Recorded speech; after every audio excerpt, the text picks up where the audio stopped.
Hello, everybody. Welcome back to the Insightful Astrology Podcast. I am your host, Maria Di Simone, and this episode is going to be phenomenal. My brain is going to explode as an astrologer. That's how excited I am about this episode, this topic, and my guest today, because I know when I'm about to learn something and just level up as an astrologer, and I can feel it in my bones with this show and this guest. So today, for the very first time, we are going to dig very deeply and thoroughly into the topic of fixed stars in astrology. And to do that, I am so honored to welcome my guest, Michael Barwick, to the show, who is an amazing astrologer in so many levels, but I consider him an expert on fixed stars, and he does talk extensively about fixed stars in his practice. You can go to his website, michaelbarwick.com, for information about booking a consultation with him. And you might want to schedule a consultation specifically on fixed stars. He does provide fixed star readings, and he lectures all over the astrological community circuit. He's coming to Lilydale in September. He's an amazing astrologer, and I'm actually so honored that you agreed to be on the show with me today. So, Michael, welcome and thank you.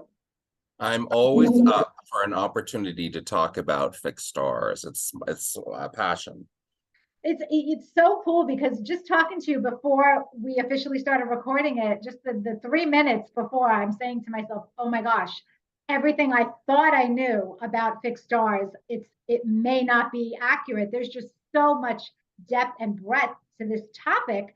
And briefly, the only, like I mentioned, the only fixed star book that I have in my library is Bernadette Brady's fixed star book. And so for those of you watching, this is a very specific, detailed work that that may or may not be your best first resource if you're studying fixed stars. And I think you might have more information on how to guide a beginner for fixed stars, Michael. So give us your sense on that. Well, the truth is there isn't really a lot of good books out there about fixed stars, and Bernadette's work, as brilliant as it is and as inspirational as it was for me to go back and revisit fixed stars, because when I first started researching this area, I found the literature to be somewhat useless for the kind of work that I do. It doesn't help me when someone says, well, if one of the lights conjunct Algol squares Mars, this person will die of decapitation. This is not a useful 21st century interpretation of a symbol. So there's not a lot of good material out there. I am involved in a long project of documenting the research that I've been doing on fixed stars and the reading I've been doing about fixed stars in the literature, and some of my own ideas about how we can take these symbols and use them astrologically in a more psychological and spiritual way. I think the fixed stars never really made the transition from pre-modern to modern, and I think this is a real gap in the literature. So, for example, I mean, we understand what planets are, we understand what aspects are, we understand what houses are, we understand rulership in terms of the relationship between planets, signs, and houses. We understand these things psychologically in terms of the planet being the actor, the aspect being the kind of dialogue they're having with another actor, the sign representing the garb or wardrobe or props that they bring with them, and the house representing the terrain in which, the different actors are operating. So we have a good model in terms of a good, rich psychological model for understanding astrology. But where fixed stars fit into that equation has never been theoretically addressed. And for those people watching for the first time and really being completely introduced to fixed stars as a concept, can you give a definition of the fixed stars in general as compared to maybe the wandering stars, which are right. The planete is the Greek word for wanderer. So originally, back in the day, it really, like, the question of what is a star, right? Like, this is this is a deeper question than you might imagine. According to the modern world in which we live in, a star is a large volume of gas that is so big that it's self-luminous. That's a star, right? As far as our modern world understands it. But astrology harkens back to the past, to an ancient understanding of star in terms of it being a natural, luminous, celestial body, right? That's the astrological definition of star. So when we look at it that way, they categorize stars in terms of the moving stars, which were the 7 planets that they could see. Right. And then occasionally there would be comets, and they would be like hairy stars, like that would come and would go from time to time. And then there was everything else, every other light in the heavens, the galaxies, the stars, the clusters, whatever you could see became fixed stars. Because why were they fixed? They didn't change their geometry relative to each other, apparently, over time, whereas the wandering stars were always moving and forming different relationships with each other and the stars in the sky through over time.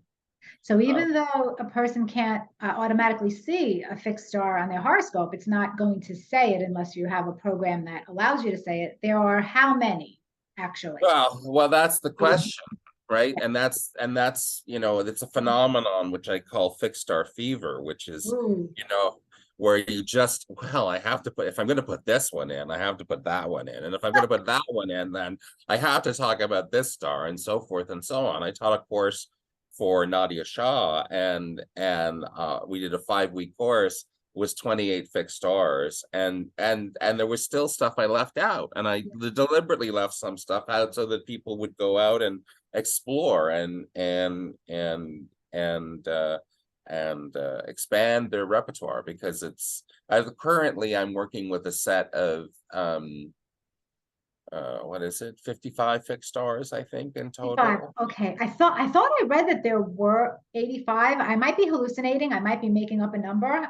There are 300 stars that have names. Okay. Right? So if you wanted to throw all those in, you could. But at some point, how many do you need? And this is the question in terms that we all have to contend with as modern 21st century astrologers, is how many factors do we need to be able to see what we see about the person before us, if we're doing consulting, which is of course where I'm coming from, where I'm doing readings for real people with real problems in the real world, and who need insight in terms of what their options are, what their choices are, and how they can move in the direction of their dreams. And that's a good point, because I always tell my students, I'm a very bare minimum. It's right in front of you. You're not going to miss it in anyone's birth chart. It's going to scream out at you through the obvious techniques that every astrologer uses. And beyond that, any other nugget of astrological wisdom, like the fixed stars or anything else, is just going to corroborate and amplify what is already there and what you're already seeing. So it's almost like extra proof. If you want to see something 5 times, you'll see it maybe in a fixed star or in another way. Is that how you approach fixed stars in your practice? I have a net to look at the world through, right? I have a net of fixed stars that I can apply to a chart and see what it tells me, right? Like all the things that we do in astrology. Astrology to me is a framework for understanding. That's essentially what it is. It's a way of looking at things. Whether or not astrology has scientific validity is irrelevant, because its creative departure from the current situation gives you another viewpoint, and another viewpoint is helpful. Just from a problem resolving, choices making space, you have something to think about. And that's all astrology is about. Consider,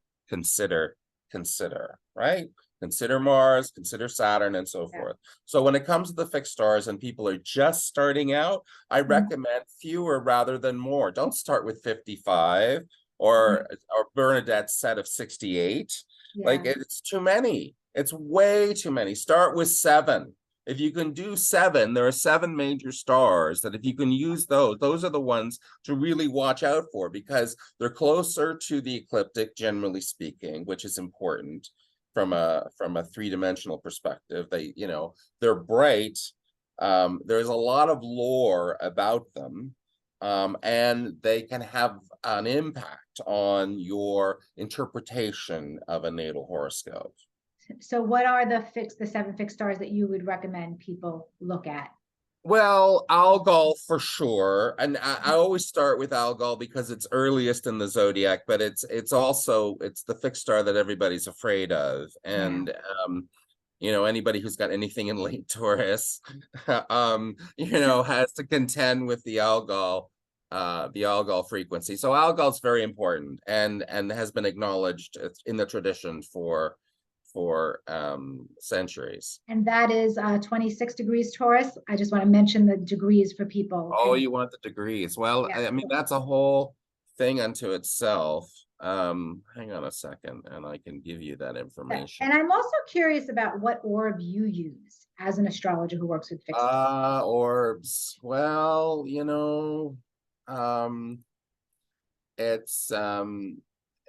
it's a question. Like, generally speaking, in terms of fixed star work, people say 1 degree. I'm a little more liberal than that. Depending on the star. The 7 I'm prepared to give a lot more leeway to. I mean, Lily, and who am I to go up against William Lilly? Wanted 5-degree orb for fixed star. for Algol specifically. You got Algol was so bad, it was like the last 10 degrees of Taurus bad. Extra rating points. I have seen symbolic energies of Algol manifest the whole end of Taurus. I will say 25 degrees to the very end, 29 degrees, 59 minutes. I have various examples, and when it's triggered for clients, or personal examples when it is triggered by something in the sky. So I don't know, maybe Lily is onto something there for Algol. Yeah, well, the thing about the fixed stars is that they're not so fixed. They actually move in concert with precession, right? All of the sky moves, not just the Aries point, right? The Aries point slips backwards, but the effect of it in terms of the fixed stars, which don't move, is that from a ecliptic point of view, they slowly, very, very slowly progress forward through the horoscope. So it takes a long time for a star to move through a sign. How long? Well, 2100 years approximately to transit a sign. What is it, like a degree every 72 years or something like that? A degree every 72 years. Yeah. It does complicate things for us, but so you take into consideration the precession and the current place of a fixed star. Right, because it's depending on what time what era it's born in, like it'll be in a different position. And there are issues in terms of even, we talked about this earlier. Fixed stars are very complicated, and part of the reason it's complicated is that the fixed stars are all over the celestial sphere, not just conveniently where the ecliptic is. They're everywhere, and if you're going to use some of them, you're going to use all of them, right? So how do you use this thing in terms of from a 3-dimensional perspective, in a 2-dimensional representation of a chart? So Algol is really important at approximately 26 Taurus currently. The next star is one of the 4 stars, the 4 royal stars, Aldebaran, which is at about approximately currently at 10 degrees of Gemini. Then Sirius at 14 Cancer. And where can people get an idea, other than the book and our talk today, of the meaning of these seven fixed stars? Or are you going to give us a little snapshot of symbolically what they represent? Well, I can certainly talk about them. I mean, That's great. but let's give them the list first, and then we can Sure, deal with them individually. So sure. Sirius at 14, Regulus just slipped into Virgo. It was at 29 Leo forever, Yeah. but not forever. Now it's Oh, at 0 degrees of Virgo. okay. Um, Spica is at 24 Libra, and it's the grain of wheat, star in the grain of wheat of the constellation of Virgo. Mhm. Antares is at 10 degrees of Sagittarius, and it's the heart of the Scorpion. And Fomalhaut is at 4 degrees of Pisces, and it is the mouth of the southern fish. Okay. So So, let's go through. Let's talk about Algol has been maligned. Algol has been given a bad rap. yeah. Algol, the story about Algol is distorted, I think. Like it's just not, just like the story of Perseus that it comes from is totally unfair in terms of what happens to Medusa, how she gets cursed for being seduced or raped or whatever it is that goes down between her and Poseidon. And yet there is some circuitous story there to think about with Algol, in that ultimately Medusa ends up on the shield of Athena. And there's something in the story of Medusa that relates to injustice outside the system, and somehow the system has to reintegrate that understanding in order to be truly just and in order to be truly wise. But it's hard, it's difficult, it's impossible for that rational purity to understand what injustice is until you experience what injustice is. Now, there's plenty of violence and injustice in this world, but those who have Algol particularly strongly configured will have, how shall we say, a particular sensibility to it, a certain sensitivity to it, a thing where dealing with issues of injustice are part of and parcel of significant Algol configurations, right? So I think that's part of the story, but I think also part of the story with Algol is I agree with Bernadette, who talks about it in terms of enormous creative gifts. Algol has brings there's something of that freezing into stone, right? That you can manifest something, right? You can bring something into existence. The other interesting point about Algol is that the medieval magicians used to make talismans of Algol, which is like, why would you make a talisman of Algol?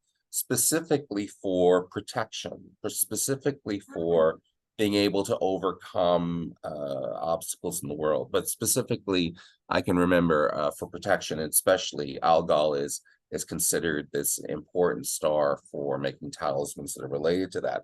So from my perspective, I look at Algol and the triangulation is kind of this. It's like, well, there is something here, right? There is something here. And my view is, as an astrologer who deals with symbols that represent, amongst other things, ranges, polarities, spectrums between opposites, between things that apparently are not related or even antithetical to each other, and yet are held together by the symbol. So my view in terms of dealing with Algol is, with this much manure, what a pony it must be, right, at the other side of it, right? Yeah. And what we see when we look at charts of very creative people, often Algol is strongly configured with the planet because it provides the superpower of creativity and an understanding of a way of looking at the world that's different. I'm glad that you are bringing up the superpower of it, and that through this injustice and adversity comes a great strength. And that just defines us as human beings. I think whenever we go through any trauma or crisis, we're going to come out on the other side with a gift that we wouldn't have if we didn't go through that experience. Yeah, but it seems particularly apt for Algol folks. I'm not saying that other people don't go through suffering and injustice, because they do, but there's some developmental process that people with Algol configured must go through that others don't, that from which comes great compassion and great creativity, and compassion for others. And so I always, on the show, I always bring real life astrology examples. And later we're going to put Pablo Picasso's chart up. But as you go through these stars, if there's somebody I think of, I just have to share it because I can't not. Yeah. So I have two. So one client has the moon at Algol at 26 degrees natally in her seventh house. And her fiance years ago, she was very young, he hung himself, died by suicide, and he hung himself. Right. And later on, she became a world-renowned psychic medium. So that's one example. Another example is she's still on the young side, so we have yet to see what she's going to do with this. But she has the moon also at Algol. It's more towards 28 degrees though, so there's right. And her mother is mentally ill, and the moon is in her third house, and one of her sisters has schizophrenia. So we've yet to see what she, the native who has the chart, is yet to do with these experiences of mother and sister being mentally ill. But it is interesting that it fits. Now, I have an example of Algol by progression, and I don't know, do you use this for clients at all with progressions or transits to I generally focus on the natal. Like I mean, transits to a planet that has a fixed star, I will pay attention to that, because it comes part and parcel with the whole piece of it. But I haven't worked with progressions to fixed stars per se. There's so much to look at, you know. There is. I have a friend who was incidentally that I was talking to fairly recently about fixed star stuff. He says, "Oh yeah, did you know that when Pope Francis's son progressed to Vega, that's when he became a chemical engineer?" And I went, "Oh, really? Like, I did not know that." Right. So there's something, I'm sure there's something there to look at in terms of, you know, again, that framework. But I'm more like you, that it's the task. You can't study everything. Well, you can't study everything, and that you can't consider everything in a consultation. Nobody will pay you to do everything. You know, I was curious if you thought it was valid though, because I don't do it for clients, but I have two examples for my own life and my own chart, and one of them is Algol in progression. So I have anecdotal evidence. People have told me, yeah, my son progressed to Algol, and I went through this period of injustice, and there was nothing else that I could explain it. I have heard that I did hear that once at a seminar that I gave. So, it works. It works, but again, there's only so for progressed Algol, progressed Venus was on Algol for me, and it was a 2-year period of I hate to say it, I really did lose my head and have a significant emotional breakdown over a love relationship that went very badly, and it was connected to, you know, a perceived injustice, blah blah blah. So that's an Algol example. I have one for Speak Up. I have one for Speak Up later on when we get to that, but I'll let you go on for I always say these, I butcher the names. I feel Well, I'm sure I butcher the names too, but I've figured out a way I'm saying them, and I don't even know if it's right. So okay. So Aldebaran is the follower, because he follows this cluster of stars called the Pleiades. It's the bullseye star. It's the star that's literally the eye of the bull in the constellation of Taurus. And everybody's going, well, how is it possible for a Taurian star to be in Gemini? Well, because, as I said, the fixed stars move 1 degree every 72 years. And over the centuries, Aldebaran has moved from being approximately where Taurus was, not completely where Taurus was, but approximately where Taurus was, and into Gemini. So Aldebaran is at 10 degrees Gemini, and it's the bullseye, and it's a lot of people like this star because it's about prosperity and money, and they think of it from a materialistic perspective, that gimme, everybody give me a charm for Aldebaran.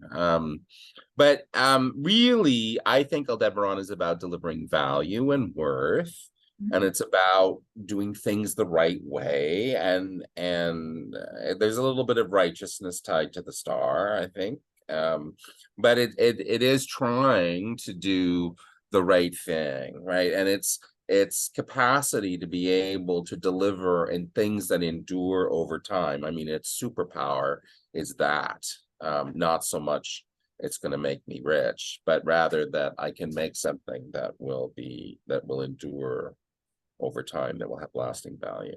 That's beautiful. Now, you consider the planets on these fixed stars. The angles you were mentioning are a little iffy. Can you go into that? The angles are represent the horizon, and the horizon is not a point. It is a line. It is not 2 points. It is an entire circle. And when we look at Picasso's chart, we'll see how the two-dimensional representation of the chart can trick us into not seeing what the three-dimensional reality was in the sky at the moment of a person's birth, which I think is critical, right? In terms of what we do. It's what we do. So the angles may or may not, depending on how far the fixed star is from the ecliptic, may or may not actually line up with the ascendant or descendant or MC or IC, depending on how far it is away from the ecliptic. So you can get some profound distortions in terms of a star that is, 30 degrees away from the ascendant is in fact rising at that moment in time. And you have special software that tells you this? Yes. Well, I have Bernadette Brady's Starlight, which gives it to me instantly, but you can do it with Solar Fire as well by calculating the rising, culminating, and setting times of the fixed stars and working it out that way. But yeah, I mean, you can pull up a table that'll show you the co-rising, co-setting MC and IC angles for it. Or you could hire Michael for a consultation. And if you're interested, like if this is a dimension of yourself that you're interested in. My view about the fixed stars is that potentially, anyway, at least they represent, these superpowers, these extra solar capabilities, right? Because they're alien, they're outside the solar system. They represent these desires to live out these ancient stories that we know from mythology, some of layers that go back perhaps hundreds of thousands of years in terms of our understanding of the fixed stars and what we projected onto them, what we thought they were, what they represent to us, what they symbolize.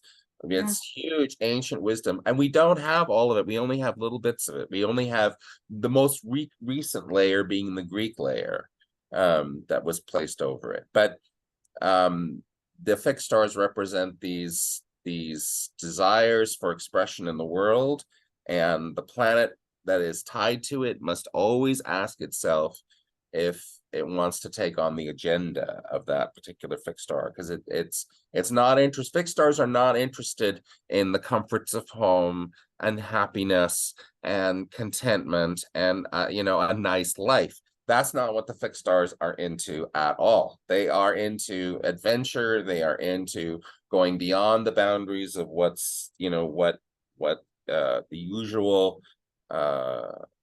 the usual ways of doing things. They're like transpersonal energies in a way, like Uranus, Neptune, and Pluto, but they're more pointed in a way. They're more pointed. But the trouble with them is they can't do anything unless they're connected to a planet. That's the thing, right? They need a planet. They need a planet, a conduit by which to activate. And once a fixed star has that access, well, then the person, must contend with what to do with this little extra battery pack that this planet has, this little extra energy that it can use to do something tremendous. Okay, this is amazing. My last question before you go to Sirius: do you use the outer planets when you look? Of course, I use the outer planets. Okay. I mean, I'm modern. Postmodern is when you throw everything in, right? Like everything you can. I think that in terms of the symbol set that I use, to address that question, I use the four major asteroids. I use the modern planets, Uranus, Neptune. I still use Pluto, even though it's been demoted, supposedly. Pluto's still a planet to me. Oh, yeah. But I've done a lot of focus around traditional work. I'm a little bit of a hodgepodge in a way. I think of myself as a postmodern astrologer in the sense that I have a modern sensibility, but I use a lot of traditional techniques like fixed stars, like temperament, like dignity, essential dignities and abilities, and all those kinds of things, sect, and various traditional techniques along with a modern understanding. But I would say that yeah, it's important. If somebody has Neptune at a fixed star, you're gonna include it. Well, Neptune. So it's going to be, it's a whole generation of people that have got that connection, right? It's not just you. Then you look at how that planet is wired in the chart, and it becomes part of your interpretation, right? In terms of when I do a general intake, it's part of the interpretation. It informs. I may not say to a client, "Oh, you have such and such a star by such and such," but I will talk about, right? It's always an issue for us in astrology. How much astrology do we talk about, and how much do we just talk about the content of what we're seeing, right? And it's always a tension between, if we use too much jargon about, well, Jupiter is quincunxing or whatever, then the client's eyes glaze over. But I find the alternative is if we just, because you could sit down and have a conversation with somebody and speak completely from their chart, and they wouldn't even know that you're having a conversation based on their horoscope, right? You could do that as an astrologer because you're that adept moving the symbols. But what I have found with clients, that when you do that, they go, "How do you know that? Where are you getting that? How can you say that? Where do you get that?" Right? I've literally had clients say that to me when I stray too far from the chart in terms of referring to it. So I make people aware, specifically more with the seven. I'm with Bernadette on this. Sun, Moon, Mercury, Venus, Mars, Jupiter, and Saturn are way more personal than anything else in the chart from a planetary perspective. And fixed stars there are the ones that are more personally accessible. A fixed star to Neptune is, well, it's all very interesting and inspiring, I'm sure, for that group of people, but I don't know how useful it is for an individual in terms of getting ahead in their life, which is what I'm in the business for. But if they had Neptune on their midheaven conjunct their moon, and the midheaven, well, then it starts to weave it all in, right? It's part and parcel of the weaving of the symbols together, and the magic that happens in the consultation room when you are able to pull apparently out of thin air some declaration that I don't know about you, but I'll often say things in a session, and a client will tell me later, "Oh, you said this," and I go, "I did? I do that all the time." I said that? I can't believe I said that. I think we're channeling as astrologers sometimes, and we go into a zone in our work, and we just, we're in that moment with the client, and then we're out of the moment an hour later. Well, it's poetry, right? Like it's celestial poetry is what astrology is. So yeah, there's magical things that happen in the session, but the fixed stars give you this other component to play with. So we should go on to Sirius. Sirius. Let's be serious about Sirius. Sirius is a Sirius star. It's the brightest star, dog star, alpha star. I think of it as the nose star myself, because dogs are so nose centric. That's not how it's generally considered to be configured, but I think of it as the nose because dogs are so nose centric, and it's about leadership. It's about being, as one would expect, the leader of the pack. People who have strong Sirius connections want to stand out and lead, and usually come with an entourage of some sort.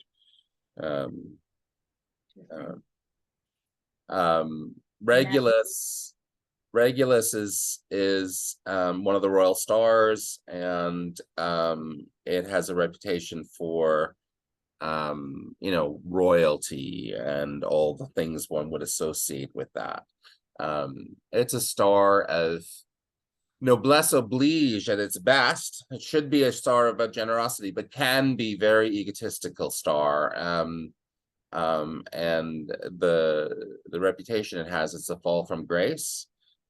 Is quite possible with this star, but I think that's true of all fixed stars, to tell you the truth, because fixed stars can inflate the ego, right? You can think you're bigger than you are, but you have this extra solar energy flowing through your veins, particularly if it's one of the powerful stars, and you can overreach. You can overreach your limits, and then reality hits you, right? So Regulus is particularly has this reputation, but any of the fixed stars represent an influx of energy, and any influx of energy can be inflationary to one's ego, potentially. So it just goes back to Spider-Man. With great power comes great responsibility. Well, that's how I see it, right? Spica is a tremendously creative star around technique. Bernadette talks about if Virgo was being represented today, Spica would be the silicon chip, right? Like that would be kind of the fruit of this knowledge that has enormous power and capability. Antares in the heart of Scorpio is very is probably, well, it has the reputation of being the second worst star in the sky after Algol, and it's very passionate and focused and intense and somewhat obsessional. And Fomalhaut is a very creative but visionary kind of star, very poetic and magical star. It is at where it is located is at the fish's mouth, and the fish is just south of the constellation of Aquarius, and Aquarius is a vision to be pouring the sweet water of reason, right? This is Aquarius at its height, the sweet water of reason, not the salty water of the ocean, but the sweet water of reason, into the fish's mouth. So it's a freshwater fish, so it's receiving this powerful intellectual, cultural understanding in terms of its creative gifts and poetic capabilities. So these are the first 7 stars to explore. If you're learning about working with fixed stars in your chart, there's so much more, obviously. Well, I mean, start with those. Antares at 10, just to review, Antares at 10 Sag, Spica at 24 Libra, Regulus at 0 Virgo, Sirius at 14 Cancer, Aldebaran at 10 Gemini, and Algol at 26 Taurus. Those stars, start putting them into your chart. Realize, of course, that depending on how old the chart is, that how old the chart is from a date perspective, that it could be a little early, much early, 72 years earlier than now. It'll be a degree earlier, but that's where it is today. Right. Okay. And don't freak out, guys. If you have something at Algol or something at Antares, you said that's the second worst. My moon is at Antares. I'm alive to tell the story. And you said you have some things at Algol in your chart, Michael. Well, it's really, really important. I mean, the other way of looking at it is that no matter how big the dragon is, there may be opportunity here because dragons hoard gold, right? So that's another way of flipping it around in terms of no matter how horrible it is, and this is true of astrology, no matter how bad it is, to people have a little bit of knowledge, and a little bit of knowledge is a dangerous thing in astrology, can be. It's to think of it as that it locks you into being doomed is ridiculous. Astrology is a framework for seeing, and hopefully, if the astrologer is worth their salt, they're inspiring you to make more creative and more authentic choices based on your horoscope. And if you're contending with a particular fixed star energy that is difficult, then strategies and ways of working with the symbol, because I really believe if you meet these energies halfway, that you can find a very fruitful collaboration there. Right, right. Oh, this is amazing. So now, should we segue into an example with Pablo Yeah, let's look Picasso? at the example. Okay, so I'm going to share my screen, and you sent me his data. Hopefully, your eyes are going to be okay using my software. I know we're always so used to our own software and charts, and this is what I got. I'm just so we have you gave me the birth data for Pablo Picasso. I'm assuming it was rectified by some astrologer at some point, or No, it's the real time. Apparently, he was born stillborn, Scorpio that he was. He was born stillborn, and his uncle breathed into his lungs some cigar smoke or cigarette smoke or something, and he coughed and came to life. That's apparently that's the story. that's the story of Pablo Picasso's birth. And I mean, I don't, again, as I say many times when I'm talking to folks, Gemini that I am, I heard it somewhere, so it must be true. This particular story I heard at the ESAR conference, and it was Demetra George. She was working with this particular chart as well. So her we believe it. if Demetra says it's good enough for me. Me too. I'm with you. I'm with you. Okay, so let's bring this concept of fixed stars to life. What can we say about Pablo Picasso? Well, I mean, we can look at all the obvious things in terms of, the Scorpio sun, Sagittarius moon, Leo rising, a very passionate chart in that respect, all that fire and water. This strong 10th house, Saturn, Neptune, Jupiter, Pluto, all there in the 10th. And we see this Mars in the 12th, right? This Mars in the 12th house. And this Mars in the 12th house gives us a sense of how fixed stars can really be important, because this Mars is in Cancer, which is, debilitated, right? Or it's in its fall. Sorry, it's in its fall in Cancer.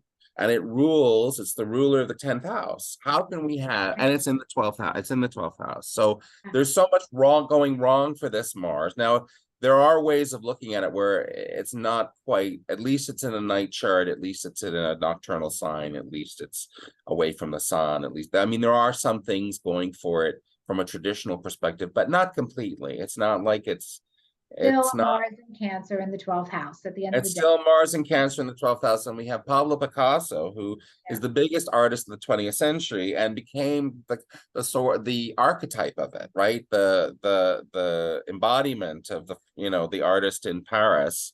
When we think of that, we often think of Picasso, because he embodied that, the spirit of that, and became that so publicly, so powerfully. So that Mars, of course, if we recall from our going around the zodiac about fixed stars, Sirius is on that Mars. Yeah. Right. Which is, serious thing to have, because it gives that Mars a capability to act and to do things and to lead and to do its own, to be active in a way that the 12th house and being in Cancer cannot countervail, right? It gives it an extra kick. It's because it's such a big star. It's the brightest star in the sky, and it's all about leadership, and it's hitting this Mars. It also, even though we think of Sirius at 12, 13 degrees of Cancer at this point in time. It moves a little bit forward over the years, but at this point in time, we think of it at this degree. Really, its real position in terms of in the sky, if you were at that location in the sky, it's just coming over the horizon.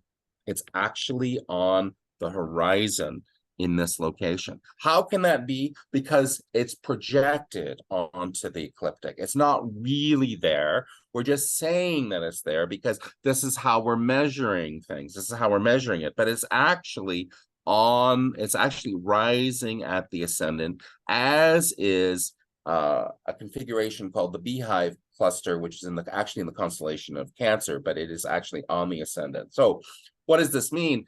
This is a man who could say things like, action is the foundational key to success, right? That's a Picasso quote. Or every art of creation is first an act of destruction, right? That's also Picasso. So this Mars placement became a huge driver. Right. If I paint a wild horse, you may not see the horse, but surely you will see the wildness, right? Right. That's so interesting. And I'm just looking, his Mars is connected to, at least two planets in his 10th house by sextile, one of them Neptune, art.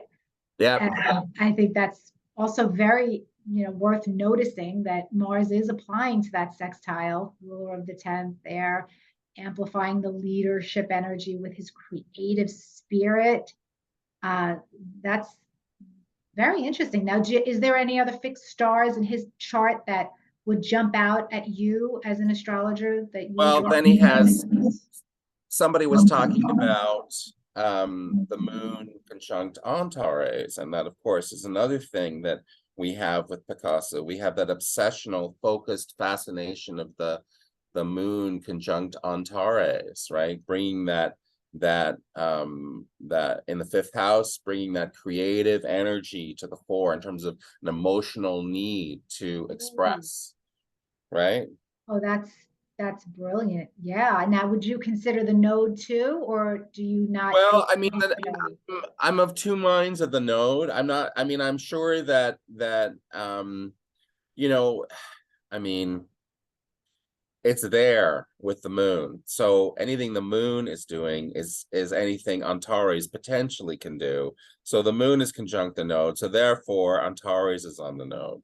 What that means, what that would mean in a session, I mean, you could talk about how focusing, how important focusing one's energy is in terms of into the projects that matter and mean something, right? Rather than just blither blathering and traipsing all around here, there, and everywhere, but a real sort of need to focus one's creative energies, one's creative output. But it also talks about Picasso's love life and how important, the women that he became obsessed with, and the dynamics thereof that contributed to various periods of his creative output. Okay, so yeah, 5th house for that as well. I was going to pick up the fact that he has the beehive cluster on his ascendant. It actually is at 5 degrees of Leo, but it's close enough to the ascendant that it's close enough to the ecliptic that it's actually where the horizon is actually where it is, like at 5 degrees. The beehive cluster is associated with industriousness, with producing lots and lots of stuff, right? Like work is what it's associated with. And being on the ascendant, when something is tangled with the angles, as I like to say, it's embodied, right? It's incarnated. It's part of the body in a way. It's made who you are. I mean, Pablo Picasso is serious in a way. Like, he embodies that energy, but he also embodies the beehive cluster. And so, not surprisingly, very, very industrious guy. He was the one who said, "Give me a museum and I'll fill it." Right? That was his declaration, right? And then he was a prodigious output in terms of the amount of work that he created over time. I feel the Scorpio in his energy, the intensity of, the fixed nature, just in general, with this guy. Right. That's amazing.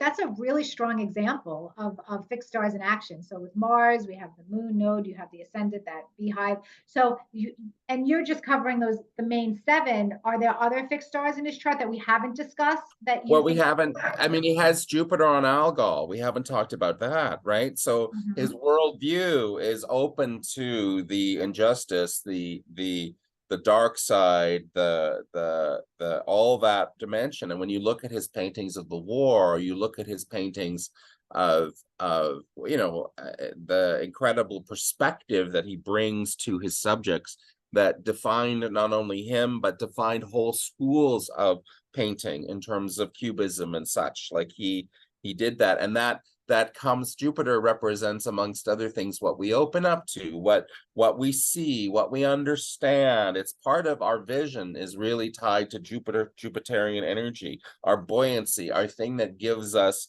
the ability to stand up in life, and rise, is all Jupiterian energy. So he has Algol conjunct Jupiter. He also has another fixed star there called Capulus, which is the hilt of the sword of Perseus. It's the same constellation of Perseus, but it's the hilt of the sword. That area of the zodiac between those two fixed stars, notably, is the position of Princess Diana's Venus is at that location, right? Like at the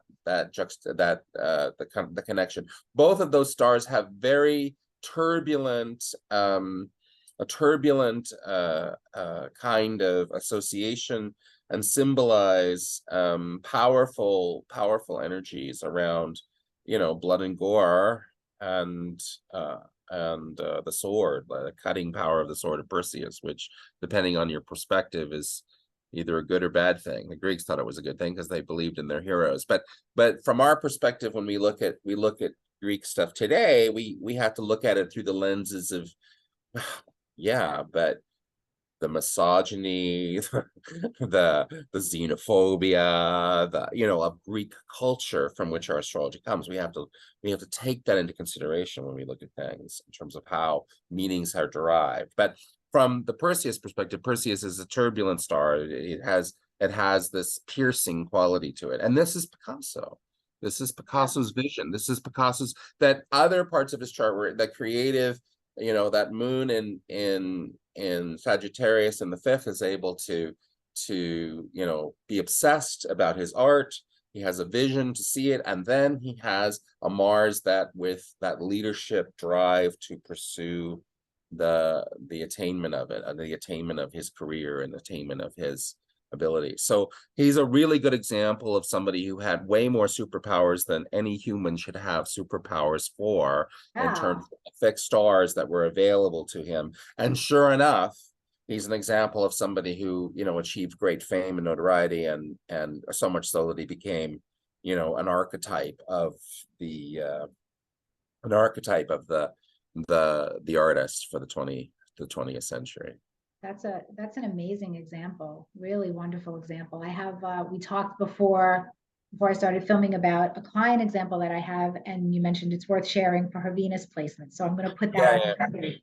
So this is a client of mine who years ago she's been a client of mine for many years, but when I first met her, she was divorced from one man who was extremely wealthy, and she built a successful business herself, including a nonprofit.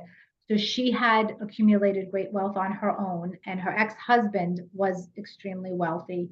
But she then later went on to meet and marry a billionaire. So she went from the millionaire status to the billionaire status, and that's pretty rare. There are only 3,000 billionaires in the world, so that doesn't happen every day. And she graciously allows me to use her chart for teaching purposes, but unfortunately I can't share her birth data, so it's going to look a little funny when I put this chart up.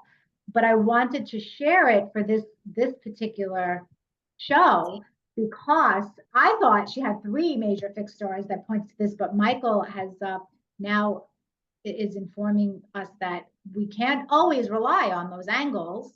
Well, there are 2 or 3. I mean, I'd have to look at I'd have to see the time, and the location, because latitude changes if it's really on the ascendant or not. Right. In terms of Aldebaran being at 10 degrees, it's a little Aldebaran for this chart. This is an older person, so yes.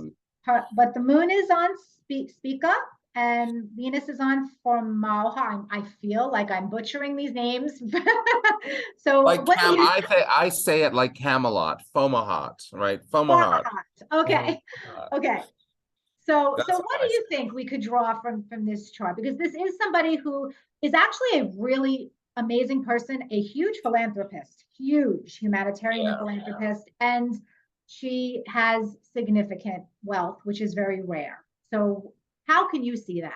from the fixed stars in this chart? Well, I mean, I wouldn't necessarily. You're more daring than I would. I mean, you, of course, you knew some particulars about the person, but I'd be hard for me. I'd be hard pressed to predict anybody would marry anybody for money. But I would say that Venus conjunct Fomalhaut is significant in that I do have one example in my files that I pull out from occasionally from time to time of a Venus conjunct Fomalhaut chart that of someone who's well known, and that is Betty Ford. Betty Ford has that or had that aspect, and she married someone who became the president of the United States by in this sort of circuitous, accidental way.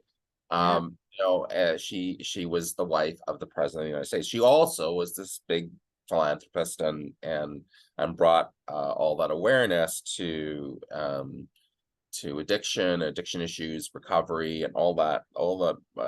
She was a real organizer around that cause. So you see that with that 10th house. You see that the capacity for that kind of giving and the capacity to marry someone of importance, right? Or through their relationships in general to be connected to people who are important. Although I wouldn't have said billionaire, I would have said more likely, the arts, or maybe I would have said. Well, I can be a little bit of a crazy, daring, predictive astrologer. So I did predicted that she would meet and marry a foreign billionaire, and she in fact did. And but I don't know. Maybe I just have a set of balls in my chart that I shouldn't. Who knows? Well, no, maybe it's. I mean, I was also going to say she has Rukbat. She has the star, the knee of the Archer, and conjunct her sun, and she is a Capricorn. So this is somebody who is steadily going to be pursuing her ambitions to go one place and one place only, which is up. Yes, with a plan. With a plan, I swear, right? She has a plan, that's for sure. She has a plan. She's a really good person, I have to say. Yeah, I'm sure. So I'm just going to end this really quickly. I wanted to go back to using progressions with fixed stars. I mean, this is, it could go either way. It's a little arbitrary because I am talking about an angle, but I will say I have Uranus on Spica, whatever. But when my progressed moon was here, long time ago, I'm a terrible artist. So I did get married. Now I know it's argued the progressed moon's on the 7th house cusp anyway. Okay, so that's that. So that is valid. But I did think that it was interesting that the man that I married was somebody of great, in my world and community, of great wealth and great renown at that time in my life. So the Spica energy seems to fit the situation I was in at that time. And then years later, when we divorced, transiting Saturn was there. So that's that's kind of interesting. Well, Spica's pretty close to the descendant. Like, I mean, again, I'd have to run the data, but to the angles, I have to run the data. I don't know. Bernadette told me something about that this angle was on the Paran, but I don't understand that fully. I'm not, she through a Facebook post, she explains it, and I'm not educated enough to speak of it, so I won't. Yeah. Well, you probably have Spica on the descendant. You're probably a walking, talking embodiment of Spica. Well, I don't know, maybe, but I like that with Uranus does rule astrology. Astrologer is one of the energies there. So I do like to at least consider that. Well, all right, I'm an astrologer, and that's been my life's work. So that's. But also, Uranus is also. I mean, I always think of Uranus as TV and Neptune as film, right? So, but YouTube is kind of a Uranian thing, like it. So. Getting your message out there, communicating, mass communication and so forth, is using various techniques to do that. I mean, you have abilities obviously on that level. That could be, you could see that as Spica on your Uranus and how it's, you'd have to look at it in terms of how it's connected to the rest of your chart. But but that you could, astrology ultimately, again, is a framework. It's a way of seeing, right? It's a way of looking at things to see things we wouldn't otherwise see, like a pair of glasses. People ask me, do you believe in astrology? And I say, well, do you believe in your glasses, right? Like, Yeah, that's a great analogy. right? Do you believe in your glasses? Because if you believe in your glasses, well then, it's the same with astrology. It's a tool. It's a means of seeing, Yeah. not scripture, not the last word by any stretch of the imagination. And I'm not saying that just because I'm a Gemini. It's the beginning of a long, lifelong discussion and learning about who you are as a person and how all the sky turned up when you were there and they all had something to say about your arrival. All I have to say about fixed stars is it's one more tool, one more means, and if not having at least these 7, you might miss something. Yeah, and it's a beautiful addition to our astrological conversation. And I want to thank you so much for doing this show today and sharing this wisdom with us. Before we part ways, is there any resource or where can someone go from here if they really want to dig into fixed stars more? What would you say? Well, I think Bernadette's book is good. Rigor has a book that was put out in the 70s, but I don't know if it's still in print or not. I found a copy of it. Rigor's book, The Power of Fixed Stars, was put out in the 70s. That was kind of the last systematic treatment of it before Bernadette's book. But Bernadette hits her own system with Parans and a different way of relating planets to stars. That's this book, guys. Bernadette Brady, Book of Fixed Stars. Um, If I owned a publishing house, I would beg you to write a book so I could publish well, it. people have approached me, and it's just there's a lot of them, and where does one draw the line, and what does one do? So, at this point I'm thinking I might just do a book on the 7 and get it out of my system, but because rather than doing 55 or whatever, doing comprehensive, but the fixed stars are so unfair, right? You get what you get, right? Like people say, oh, I want Fomalhaut, or I want Regulus, or I want, it's like, and you're giving me Menkar, it's not fair what you get, right? It's not like everything else in astrology. It's like you get 12 signs, you get 12 houses, you get 10 planets or whatever, however many points you're using. But in fixed stars, you only get what you get. And some people, you have to stretch for a fixed star for them, and others it's overwhelming how many clumping they have. So and that's the faded part of astrology. There is it's that the luck of faded the part. draw. It's and you know what? It's learning how to use what you have. So Absolutely. Learn how to do the best with. So we're all going to be waiting for your book to come out someday on this topic so that we could really learn how to apply this more. But until then, I hope that everybody found this a wonderful introduction. And I'm sure, I loved it. I loved our conversation. Thank you again. Go check out Michael's work, Michael Barwick,